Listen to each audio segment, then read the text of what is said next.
Hello, hello. Welcome to this episode of The Creative Pause. My name is Susan Padrone, and I am here with my co-host, who I will allow to introduce herself. Hello, I'm Stacey Fay. It's so good to be with you today. We're excited to be back. We, prior to this point, have had some pre-recorded episodes since I was giving birth to a little human, and we're back with some fresh episodes. We're so excited to have Cassandra with us today and to be with you all. And the purpose, as always, is to provide you a moment of respite, some creativity, some inspiration, just a moment to sort of breathe in this time that we're all navigating. So as you know, with all of our episodes, we start with a question. And prior to this, we've always started with the question of, how are you? And while we still want you to think about that, of course, we actually are going to start with a different question today, and one that's a little bit more hopeful, because we feel like we're moving into a different phase in a lot of parts of the country and the world. And hopefully we're finding some hope in this transition. So today's question is, what is inspiring you lately? And I'll answer this question, and Susan and Cassandra will also, and we encourage you at home to do the same. So take a moment to think about, what's inspiring you lately, and how would you describe that? And maybe even write it down. So I'll go first, and I'll say that for me, what's really been inspiring me lately, and it's a very small thing, but it adds up to a lot each day or each week, is seeing the way that a lot of artists are responding creatively to this pandemic, and also to the racial issues that we've been, experiencing here in the United States, and of course across the world. And one artist that's really inspired me most lately is Norah Jones. So the musician Norah Jones. I've never actually been a big fan of hers, but although she obviously has beautiful music, but in this time she's done live recordings a couple times a week, and sometimes she dedicates them to frontline workers or to certain issues, and she uses her platform as a way to have some conversation around the difficult things we're going through. But she also just sits there at her piano for 15 minutes in her own home and plays a live set. And I found that hugely inspiring and also just motivating and rejuvenating each day. I actually listen to the music with my newborn, who also seems to enjoy it. And so, so again, it's a small thing, but I feel like she's a good example of the way that certain artists have used their platform to just reach people and bring hope at a time where we all need it. So that's my little take. Susan, what are you finding inspiring lately?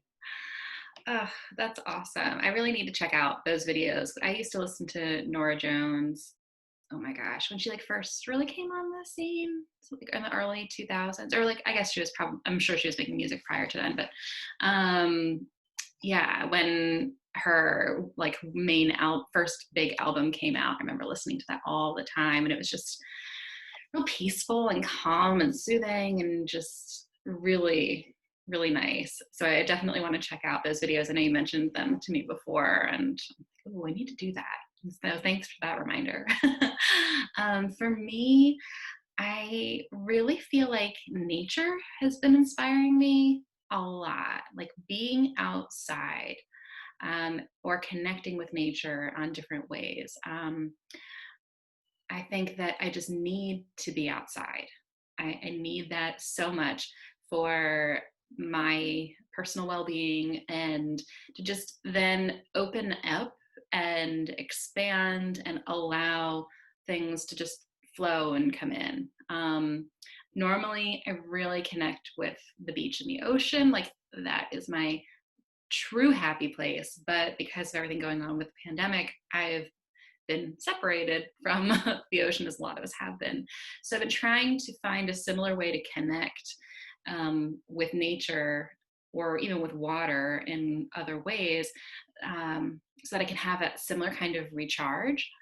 I love seeing people that have plants in their homes. We have 3 cats. All 3 of them destroy plants. So it's very challenging for me to have plants in my home. But my office, which I'm in right now, which I keep closed all the time, I have this little baby succulent who I just got recently. So it's survived 2 weeks so far. fingers crossed. I'll let you know in other episodes how that little guy's doing. But just even like having that little bit of nature in my space, in addition to like having the windows open, being outside, going for walks, all of that just helps, I don't know, helps me recharge and helps me feel inspired to then like go about my day, whatever that involves. So, Cassandra, what about you? So for me, being over here in Europe, it's a little bit different because we were in lockdown during the pandemic really strictly. So I feel like everybody's experience during the pandemic has been super different. And then being over here away from my family has been a very interesting experience. But with that, and then with the Black Lives Matter movement, with our state of alarm ending actually last Sunday, I think the biggest thing that has inspired me has been just all the conversations I've been having with my community, with my friends, and then the people who are just really going out there and taking charge and not thinking twice about creating something, or creating an event to highlight voices or to use their platform immediately, or just people who are not like second guessing, and they're doing it, and it just all fell into place, and all of a sudden all of these like really strong movements are taking place. One example is my friend and past client who organized a Juneteenth celebration manifestation in the center of Madrid. So if you all don't know, Spain has a history of colonialization, and to have like a group there, and she put it together in 2.5 weeks with like 5 people. She got the permit from the city of Madrid.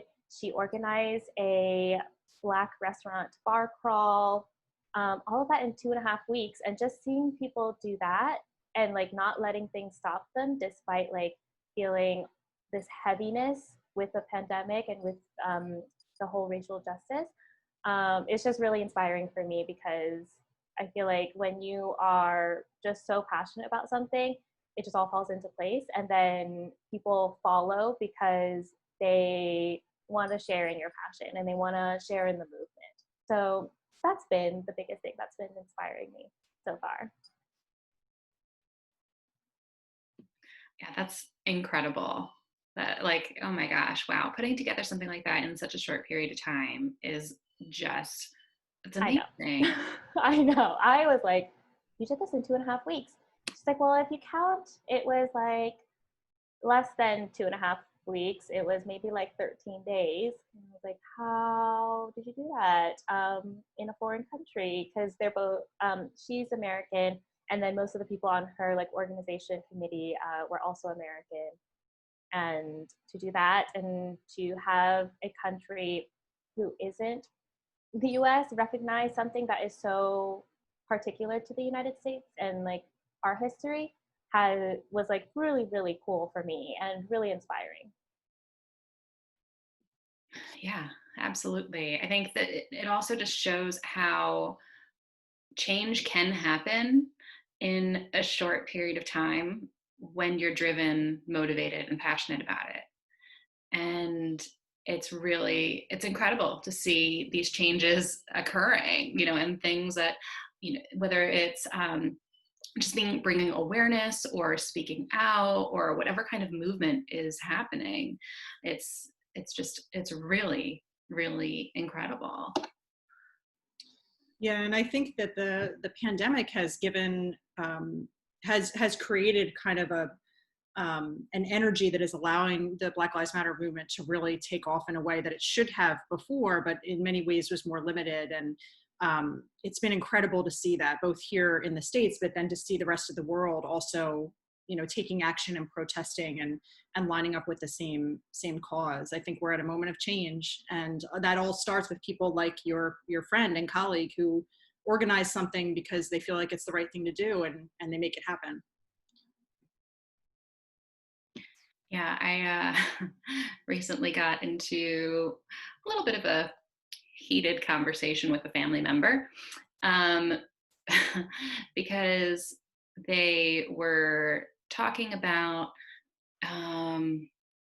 they were arguing that the protests, and certain behaviors that were occurring within the protests weren't doing anything or weren't going to change anything. And I just, I got so frustrated. I was like, change is happening. Like, it's already happening. And that's the mindset that we need to have. We need to look at what's changing, and the positive changes that are occurring, and we need to keep that momentum going. It's that bullshit, like, I can't do anything because I'm just one person kind of mindset that was holding so many people back before. And now it's like, no, be part of the movement, be part of the change, acknowledge the changes that are happening, and insist that bigger changes continue. It's not a pleasant conversation. Probably, I don't know if I was as tactful as I should have been, but I don't know that those kind of conversations always require tact. I don't know. I'd love to hear how the two of you feel about that.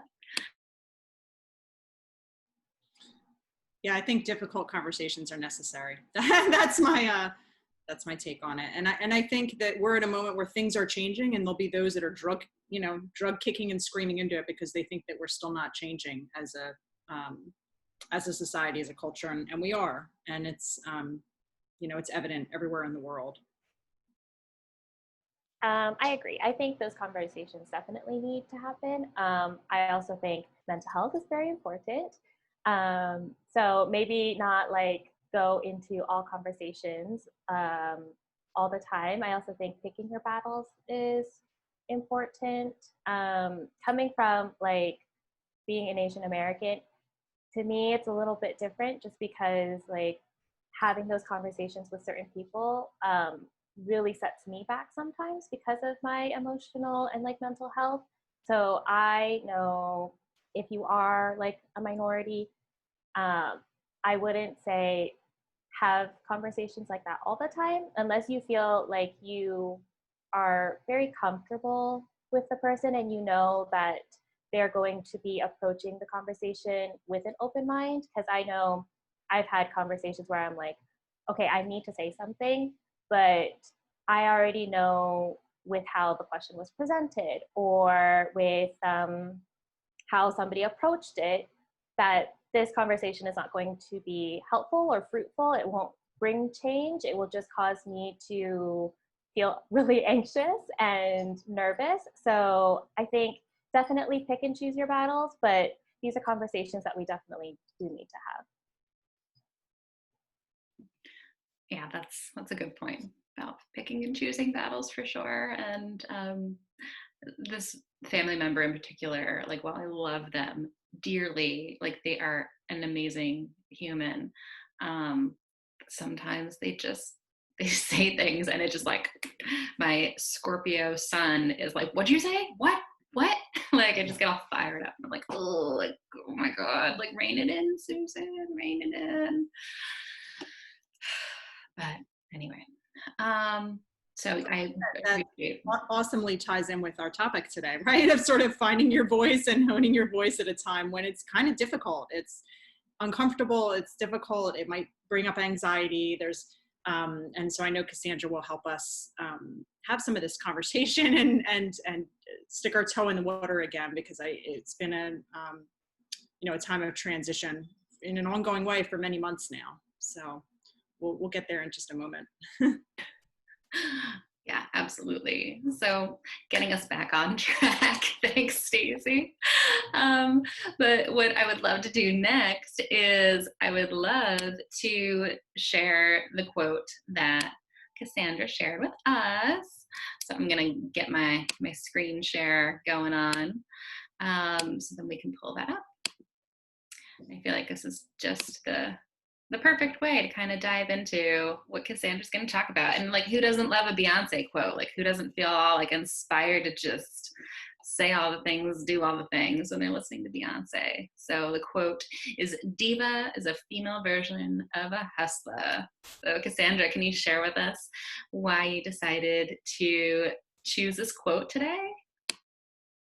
Yeah. So when I got your prompt and I was like, oh gosh, Susan asked for a quote. I don't even know what quote to share. And I have, this one is one of my favorite ones, and then another one, but I felt like on the topic of using your voice and just really using your platform to raise awareness, this is the epitome of that for me. I chose this because, backstory if there's time, in my junior year of college, I got broken up with by a significant other, and he told me that I wasn't anybody without him, and I didn't have my own identity, and that I was just following him for a really long time and for basically the entirety of our relationship, and he felt like I was just a little bit of a leech. He didn't say leech, but that's how I felt. So from that, I went into this weird, like, oh my gosh, I never want to be considered codependent or dependent on anybody ever again. I don't know if this is for better or for worse, because now I'm quite stubborn and prideful, so I know that's something I need to work on. But through that entire situation, I just took on this, like, I guess, embodiment of what I considered an independent woman who just kind of does whatever she wants, says whatever she wants, dresses however she wants, looks however she wants, and doesn't have any bad feelings of like codependency or, somebody telling her she can't do something. And I just found this song and I was like, all right, this is it. I am, and Susan, you know this because like we've worked together and we've known each other for a while, but this is when the idea of a fierce diva was born. And that is just your true self, I think. I think everybody has a fierce diva within them. It looks different for everybody because, we're all different, but that is like the true representation of who you are without limitations, without like biting your tongue, without, feeling worried about what other people are going to say. So that's why I thought, I think this quote is perfect for the creative pause.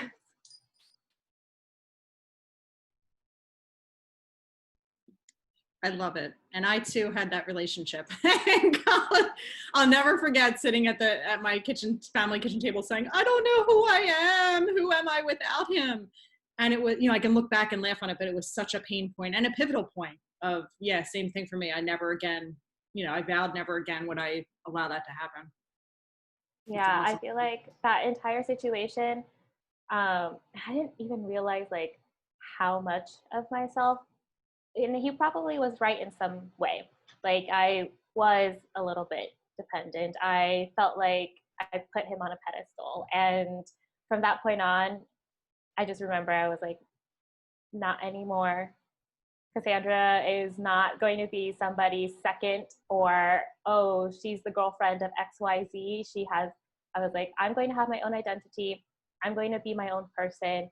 Nobody is going to look at me and say, hey, she's, so-and-so's significant other, or, oh yeah, don't you know her? That's X's girlfriend or something like that.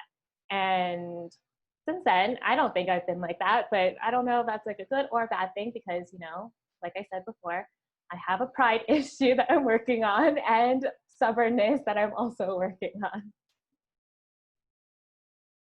I think that's such an important lesson for especially women to have and to go through, and be like, no, I'm my own human and my own person. Like, this is who I am. And it doesn't really, like, no one else really matters about like when it comes to my identity, like, and you need to own that. And I know that's something that I feel like the three of us really incorporate beautifully into our businesses, into like how we work with people, and then also how we show up as individuals. So I'm really glad that that you shared that with us today. Thank you. Of course. All right, so now I get to formally introduce Cassandra, and I am so excited, so very excited for so many reasons. But like Cassandra mentioned, we've known each other for quite a long time now. I mean, I feel like Cassandra, I feel like noting when people met me as a brunette is like, okay, you've known me for a long time because you knew me when I was like a true brunette, not like a COVID brunette like I'm rocking right now. But yeah, Cassandra and I met several years ago now. I was a client of hers, and we've just been friends, and I've worked with her on and off ever since, and she's just a true delight to have in my life. But to give her a more formal and true introduction, she is a brand and visibility strategist. She's also the founder of the Quirky Pineapple Studio, also known as TQP Studio, which is a brand strategy and copywriting studio for mission-driven, service-based businesses who want to increase their profits and impact with marketing systems, brand messaging, and content. And she knows what it's like to feel like you're the odd one out, holding yourself back from getting visible and creating sustainable income. She has a team of service providers that she works with and she works with, her team and her work with other service providers to help them share their message with strategic storytelling and engaging content. So you can create real relationships online and in person to grow your communities and ultimately create profits.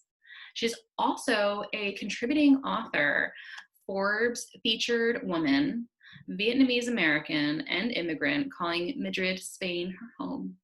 And when she's not working on optimizing systems and creating all of the content, you can usually find her exploring neighborhood cafes, watching YouTube videos, or dancing to the next viral TikTok dance tune. So it is my absolute pleasure to formally introduce Cassandra, and I'm going to let her take it over from here. Yay, thanks, Susan. So that was a lot. I forgot that was my bio. So like Susan said, I am actually originally from the Washington, D.C., Northern Virginia area, but I now live in Madrid, Spain. I've been here for 2.5 years, going on 3, and I'm super excited because the activity that I brought, quote unquote, to share with you all today is really just about honing in on your voice and different ways to use your voice through your platform with your business, or even if you don't have a business, how to actually hold conversation and hold space for people. I will say that my experience is coming from a Vietnamese American, so an Asian American background. And I will say also that my family they live in suburbia, so I also come from a very privileged background. So a lot of the things I will say come from this lens. And I don't want to take away from like other people who may not have the same privileges as I do, but I still feel like what I have to say is semi-important. And with, this whole movement and just kind of figuring out, okay, how do I share and still make it authentic without trying to look like it's a PR stunt? Because I feel like from the past couple months, we've seen emails coming out from brands who say things like, we're all in this together. I swear I had like 20 emails from Starbucks to my project management tool to, I don't know, other random things that I forgot that I was subscribed to, telling me, hey, Cassandra, we're all in this together. We're going to get through this together. We are taking precautions to, make this safer and all this stuff. And then that happened. And then a couple months later, Black Lives Matter happened. Well, it's been happening, but got hardcore media attention. And then I got all these emails saying, we stand with you, and we are here. And I just thought, wow, are we all writing the same emails? Whose PR companies are we hiring? So I know what it's like to kind of feel like, oh, I don't know what to say. I don't know if I should say something on race, on social justice, on environmental justice, ableism, LGBTQIA plus rights, that whole spectrum of just social justice in general. And I feel like if you're teetering on the fact of if you should say something, this is my gentle push to say yes. As a person of color, as a woman of color, I will share that when I saw a lot of my friends who aren't Black, Indigenous, or people of color share, I immediately knew this is a community and this is a person that I know I can trust. So just coming from my point of view, and I'm not even Black, and Asian Americans are maybe like higher ranking than other people, just having like somebody actually bring up the subject already made me feel safer and already made me feel more comfortable and made me feel like I can truly trust the person and the business.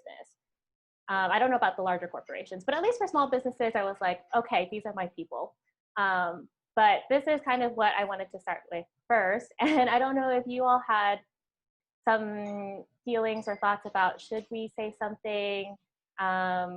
Were you two worried? Because I know I was even worried to be like, should I say something? I don't even know what to say. How do I use my voice without taking up space and pulling away from other people who really need to be heard now?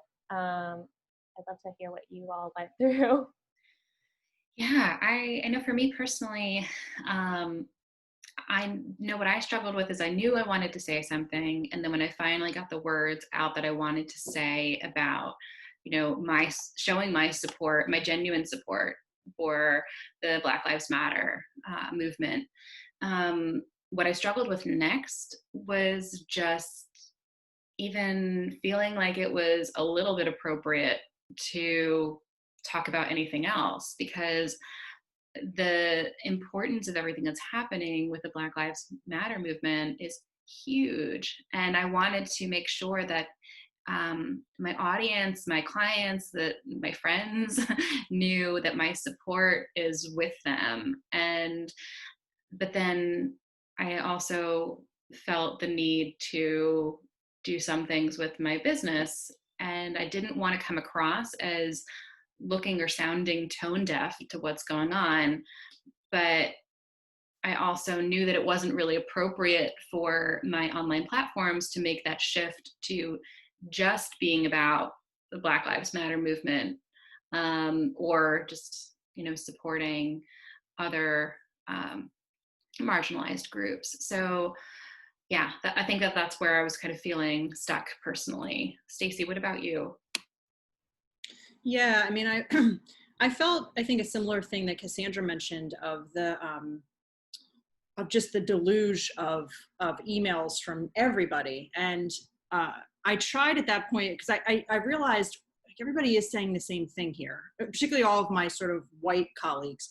We're all saying the same thing. And I thought to myself, like, okay, have we all actually taken the proper space to really listen and give, I know there was the Blackout Tuesday on Instagram that people did, and I did it as well, which was really important. But I was feeling like a little bit before that and even after that, that there was like a cacophony of voices of white people who were just talking.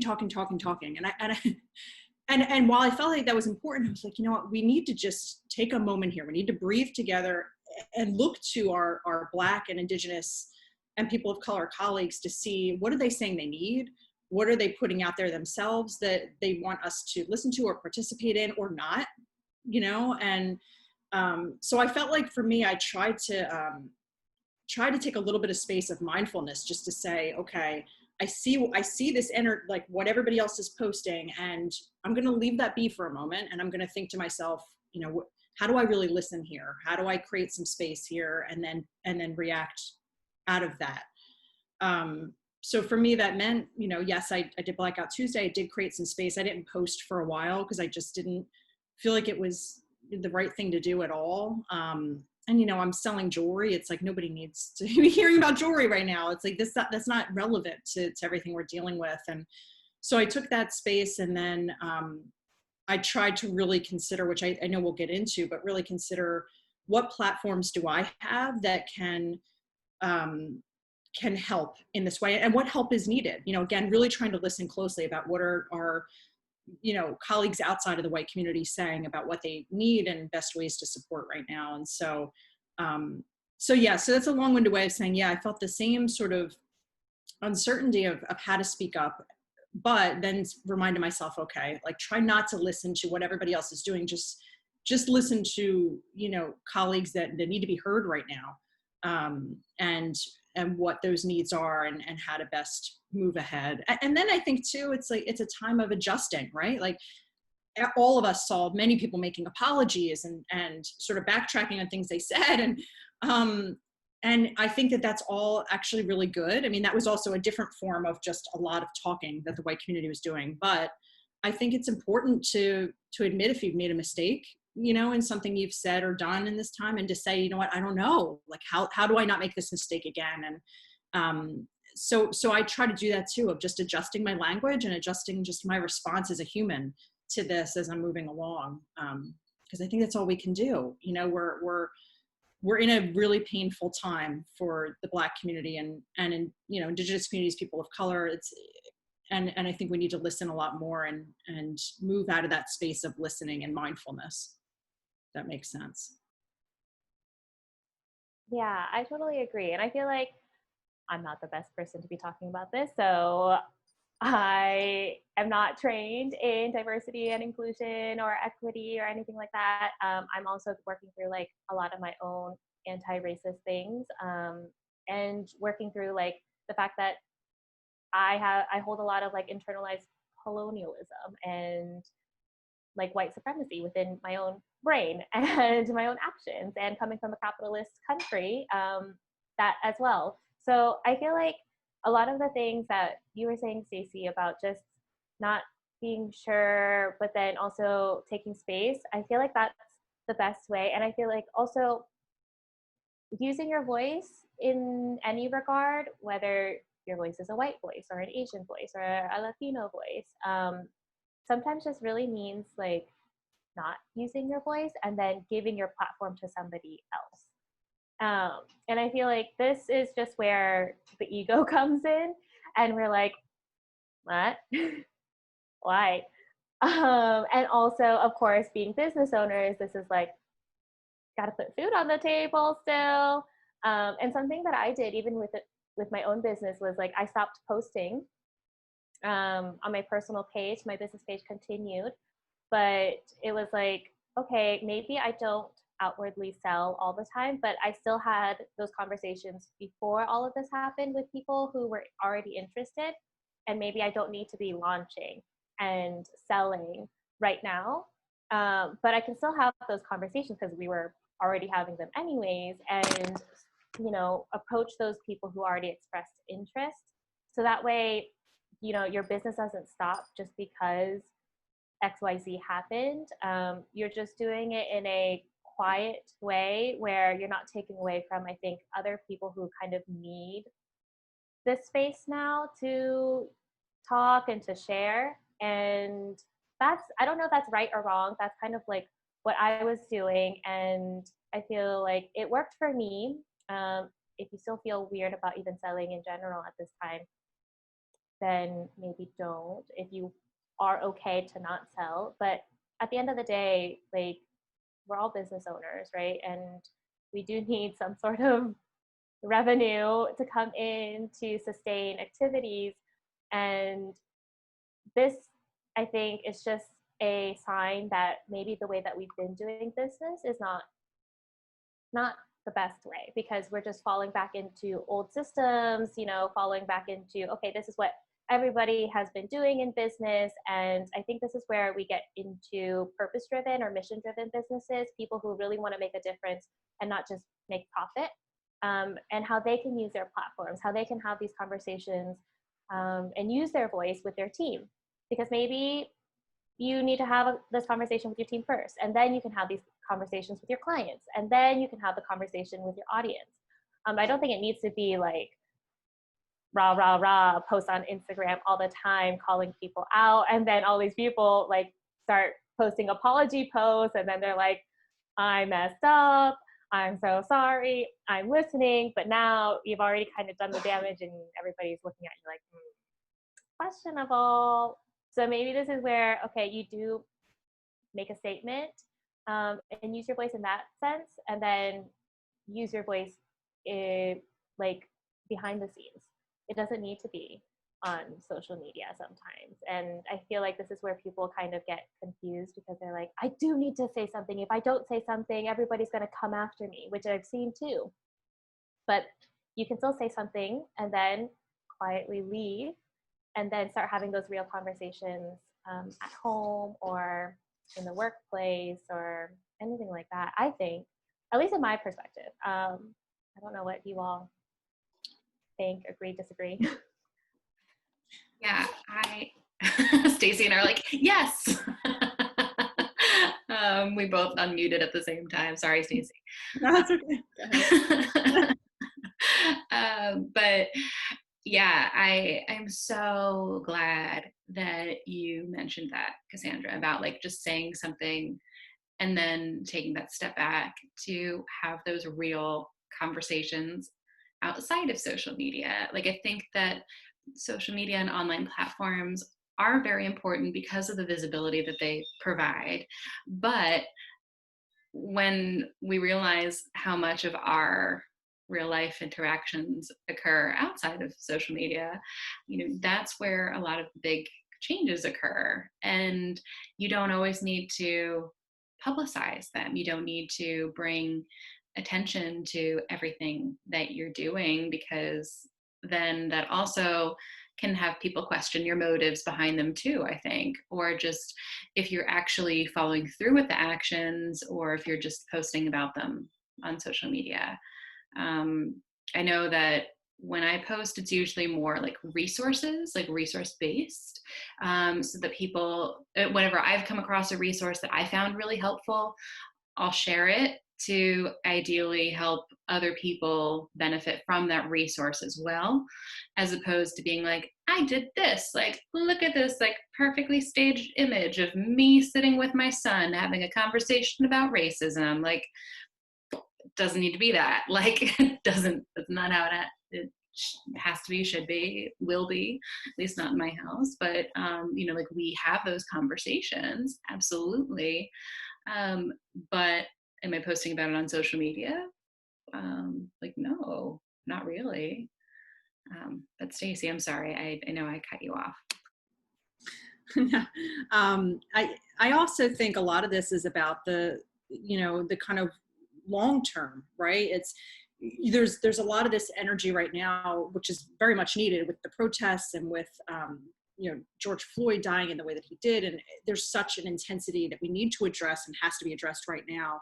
And this is something that's so systemic in our way of life here in the US and everywhere in the world, that this is a long game. This is where we need to keep showing up and keep having the conversations, behind the scenes and also, publicly. And I think, as I mentioned before, the element of changing as we go, continuing to listen, continuing to understand, that maybe what's helpful and necessary right now in terms of how we use our voice, or how we lift up others' voices, or get involved with the movement, might be very different than a month from now, than 2 months from now, or a year from now. And allowing the space for that, and staying committed to that, staying committed to being engaged in the long term. And so I think, for me, a lot of it was that understanding of, I don't, kind of getting back to what we're saying, like, I may not have the exact perfect answer right now of how to use my voice, but I'm gonna still focus on that, and I'm gonna allow that to sort of percolate for a while, and figure out how can I best do it. So for me, that meant, I didn't speak up. I spoke up and I did a number of things, but then I kind of laid quiet for a little bit, and then I did a raffle, because I felt like, I do have jewelry that people will want, right? So, and I saw some other businesses doing raffles to be able to raise money for BIPOC communities, and I felt like, and organizations, and I felt like, you know what, that at a minimum I can do right now, right? I can get a piece of jewelry that I have that people want to buy, and I ended up raising, several $1,000s, which was great, and not enough, right? Like I have to do more and have to keep thinking about what doing more means after this. So I guess that is to say, just I think leaving some of that space for this. This is a long-term thing that we're battling, and we have been battling for since our country was founded, and we'll need to continue to have these moments of conversation and movement as we go along. I really liked what both of you said, and I also think using your voice in this regard, and this is kind of like into the marketing visibility thing, is we all have our own platforms, right? And we all have our own communities. We will attract the people that we will attract, depending on race, religion, sexual orientation, gender, whatever, because of our story, right? And because of our branding and because of our business message. And maybe this is where your voice is needed because they won't listen to anybody else. They will mostly listen to you. I think this is where people kind of have to go back to the drawing board, I think, when it comes to especially business and marketing, to their brand message and to their story, and kind of see, okay, where am I relating to people? Where can I shift my business message to be more than just making profits, and really including my community and including their voices? Because I have this platform, I have a following, I have a community, a clientele base, right? Then I don't want to say it's your responsibility or anybody's responsibility, but if you have that, why not use it to, start these conversations, whether it's about race or anything else, or, just switching it up and not kind of falling into, this is how it always is. This is how business is. This is how marketing is. You have a platform, and clearly if people are following you, then you have a voice already. Whether you believe you have a voice or not, or if you feel like you need to find your voice, I don't think that is true on any case. I don't think you need to find a voice, especially if you are a business owner and you already have clients, you already have a voice. It's just how you can cultivate it and use it to start creating change, or to start creating some sort of movement to be more inclusive, or to even look at business in a different way, or look at marketing in a different way, because we all have this power. It's really how we use it, I think. And a lot of people get worried about using their voice because they're like, I don't need to take up space. And yes, I'm not an expert in this. I will not be like, yeah, take up space, because that's probably wrong. But if you have this platform where people are already following you, maybe your story or your message or how you approach something is going to be that catalyst to inspire somebody to make that change, or to motivate them to make that change, whether that is to buy your service, to work with you because they want to really amp up their visual image and who they are and how they dress. Or maybe it's through the jewelry that they buy and they want to support more small business owners or anything like that. That is where I think our businesses create change and actively use our collective voices, because we're kind of doing something that shouldn't be done technically, which is business ownership, I think, because it's not the norm. And because we have this space and this platform, we can really use it to kind of shift and change and have a different look in, I don't know, 5 years or 10 years, or maybe even sooner. I don't know. These are conversations that I've been having in my head. So actually voicing them, I'm like, oh, I don't know if this is making sense to people, but would love to hear what you all think. Yeah, I know that makes sense. I mean, what was coming up for me as you were talking is that we're in a big time of change. I mean, we've been discussing for a while now in this conversation the racial issues here in the U.S. and abroad, but we're also sort of coming out of a pandemic, but maybe not totally, because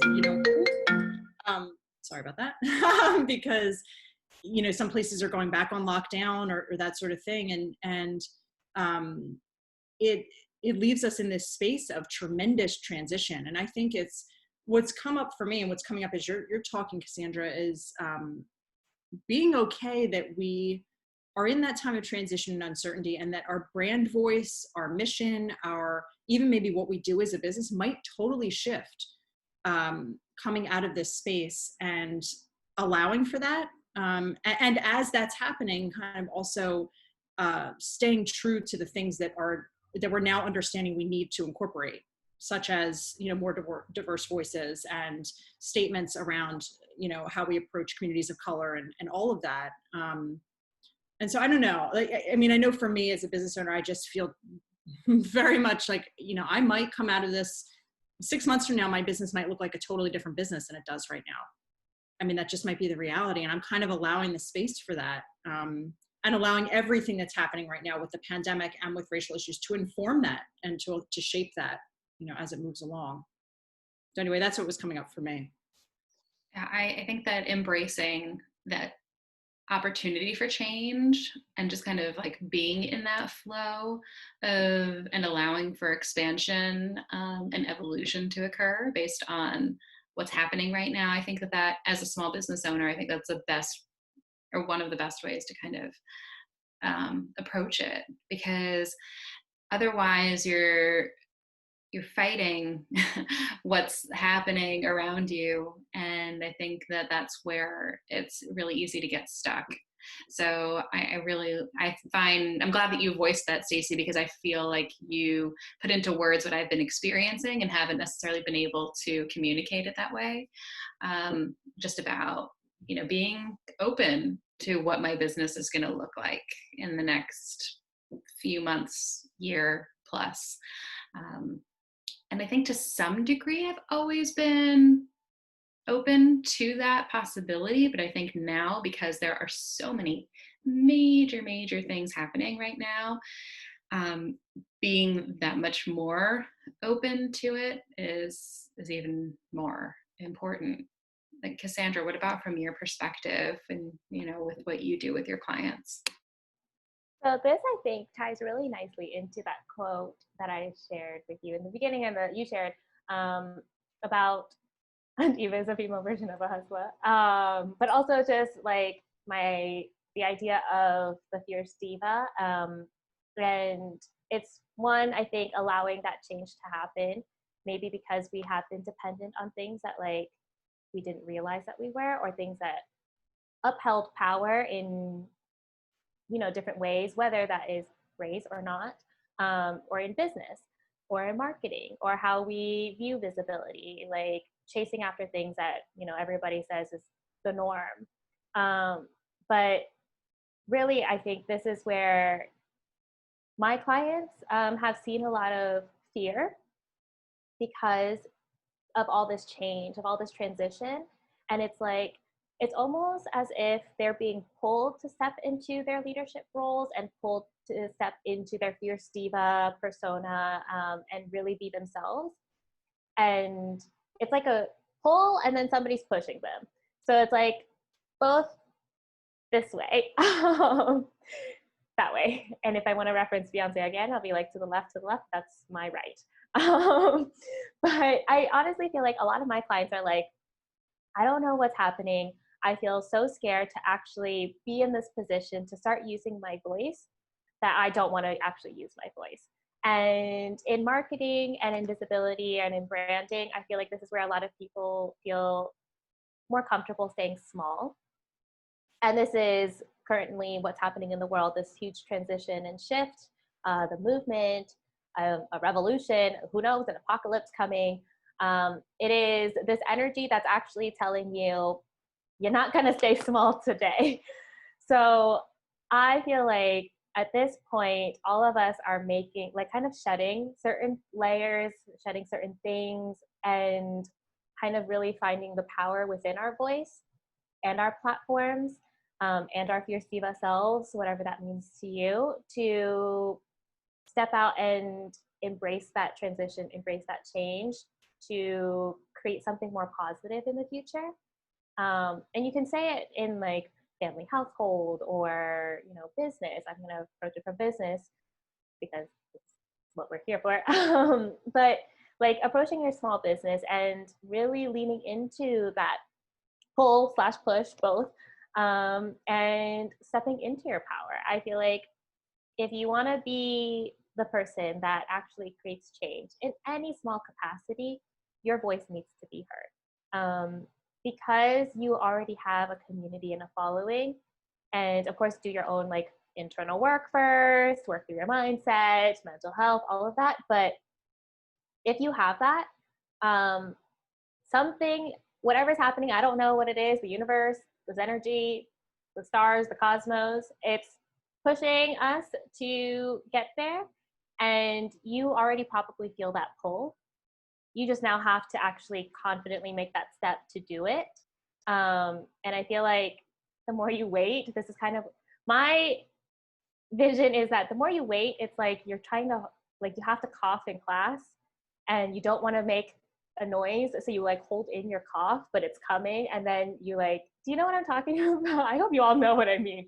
When you have to cough in class, and then it just makes this like awkward noise, like yes, yeah, and you sound like a frog, but you're holding yourself back, but you feel it. And this is like legit how I feel all of us are right now. We're like holding in and stifling that cough that is like seriously tickling our throats, and you just need to let it out. Nobody's gonna say anything. Nobody's gonna look at you weird like, oh my gosh, Cassandra coughed. Well, actually, I don't know, because we're in coronavirus right now. So you know what? Whatever I'm saying, I don't know anymore. But I honestly feel like there's something brewing, and this is our time to really step it forward and be that fierce diva, use our voice, use our platform, be that powerful person, be that powerful business owner that we already know that we are. It's just us holding ourselves back. I don't know. That was rambling, but coughing. No, I love that, especially the element of now is not the time to stay small. I mean, Yeah. It's not, you know, that is like, I was going to mention a moment ago too, the fear is just, everybody's so fearful right now in so many different directions, and fear makes you want to stay small and sort of in your comfort zone, but there is no comfort zone anymore, right? Like we have to blast out those comfort zones, and, you know, as you're saying, use our voice and use our platforms. And it reminds me too, I as anyone who listens to the show knows, I go to therapy every week, right? I think therapy is great. It's like eating healthfully. You need it, right? So I go to therapy every week, and my therapist and I were talking about all this stuff.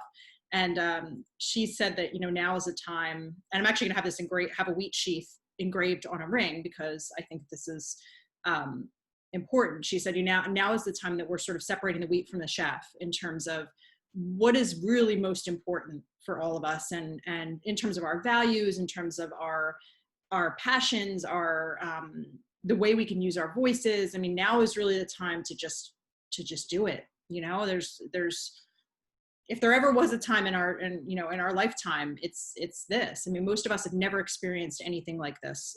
The combination of the, you know, revolution that's sort of happening and the pandemic. I mean, it's it's not a time to stay in a small box, for sure. Yeah, absolutely. And yeah, I think that it's good that we're getting that like push, and as long as we're open to accept it and not stifle that cough either, you know, I think that it can really help to make beautiful changes on a wide range of a variety of levels, you know, whether it's a change within a global movement or a national movement, or if it's a change that's occurring within you internally or with your business, you know, just hearing that call, you know, whatever analogy resonates with you the best, and then just going for it. But Cassandra, do you have any other final words that you'd like to share with us? I know you've shared so much wonderful wisdom with us today, but any final thoughts that you'd like to share with our audience? Yeah, I was actually thinking, we've talked a lot about like just using your voice, using your platform, and I'm sure there are people who are listening or watching and you're like, Cassandra, give me some actionable steps here. Like, tell me 1, 2, 3 what to do. So I wanted to share some actionable tips, steps to actually start using your voice to receive more visibility, either on marketing, or if you are feeling so called to do like more of the internal work, this can also help as well. So the first thing is, I love journaling. So this is a journaling prompt for anybody who feels so inclined. The first thing is, one, I think I shared about this on my personal page, but maybe think about who is cute, insert your name here. And how has cute, insert your name. So I guess Cassandra. So who is cute Cassandra? And how has cute Cassandra kept me safe? Cute Cassandra kept me safe because I played small, so I wouldn't feel like somebody was following me at home at night, you know, like kept me safe from sexual assault or something like that. Or cute Cassandra kept me safe because I've just been able to be liked by everybody and have a really big network. So I would love you all to journal about cute, insert your name here, and how this person has kept you safe. But then on the reverse side of that, why there's no space for cute Cassandra anymore, or cute Susan, or cute Stacey. And who is that fierce Cassandra? How does she show up? And when you write about this, I would love for you to do it in present tense and not in third person. So don't say things like, she is a fierce, badass boss babe business owner who makes 20 or 100K a year. No, I would love you to say, I am the fierce Cassandra who makes 100K a year and has a bomb-ass team all over the world and travels to awesome places. I feel like that is super powerful. When we talk about our fierce selves in third person, it still removes us from that power that we have. Kind of saying like, oh, when I reach this, I will be this person, I will be her. But really, I think we already are her, him, they, them. Trying to get rid of gender pronouns here. We are that person. So journaling on cute Cassandra, cute insert your name, and how this person kept you safe. Then why there is no space for this person anymore, and how your fierce self shows up, and do it in first person. So that's one. Second tip is to probably go back to your core values as a person. I love doing this as like a person, as the CEO, founder, visionary of your business, but then also looking at your business as a separate entity and figuring out what are the core values for your business. I think having your own core values is super important, especially because we are business owners. We're probably like the face of our business, so we have some sort of personal brand. But if you have team members and you want to have team members, then maybe come up with the core values for your business entity. And then from there, you can kind of see, okay, are things shifting? Is my business message changing?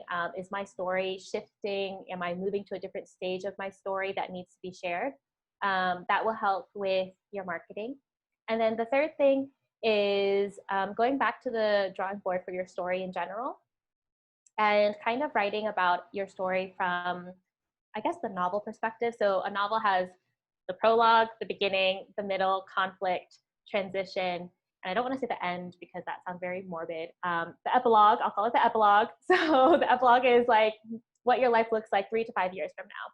So you can write out your story from all of those: epilogue or prologue, beginning, middle, conflict, transition, resolution, and epilogue.